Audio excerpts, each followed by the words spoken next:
So this movie came from Joseph Kahn being a crazy mother.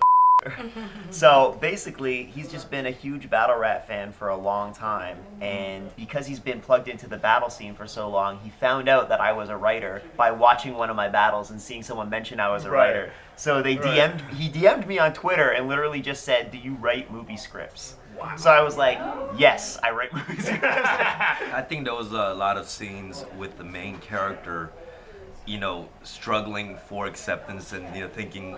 He was like overdoing it at many times, trying to fit into certain areas, and he found like battle rap so fascinating, even racially, and his exploration through race when a lot of the other cats involved in the scene was like really like, it's like a sport almost for them, and that's kind of how I found myself in the sport as well, and I found that interesting how, just like comedy, just kind of exploring it head on, and just saying things head on without being so politically correct, especially in like a country where everything is starting to get really politically correct, While shooting it, Philando Castile had just passed away.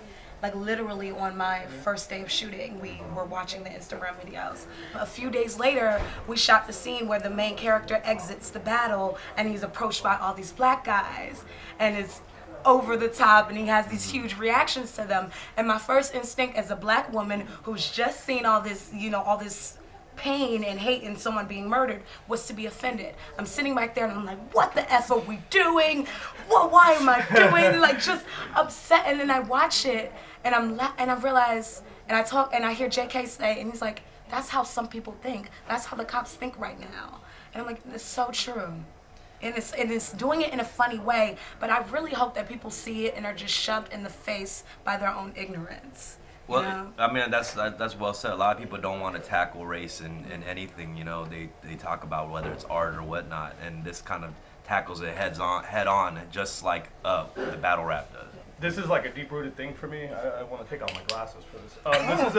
This is a deep-rooted thing for me from when I was younger, struggling to be accepted here as an Arab when I came to America. When I came back here, because I was born in America, but I spent 6 years during the post-war in Lebanon civil war. When I came back to America, I had lost my whole American edge. You could tell I was a fob, kind of, from the way I dressed and talked. So it was hard to be accepted. When I first started battling, I couldn't win a battle because Osama bin Laden that had happened. So every event I was in, it was just like, you're Arab, terrorist, blah, and it was over. I would lose every battle. The point I'm making is the movie actually goes parallel with my real life experiences of accepting who you are, embracing what we are, all of us, all our flaws. Every race has cons and flaws, and embracing what we are takes away from that. Like, I took that away from them. You can't tell me anymore. So it took me till I started embracing it and realized, oh, man, this is whatever. Like, we're just gonna, we could just, this is how we take away that tension and we just talk about it like as a real thing, as opposed to hiding it and keeping it and becoming a real thing. Like, we can make, now like me and my homies, like Dumbfoundead especially, like he'll say an Arab joke to me, I'll say an Asian joke to him. We love that. That's our culture.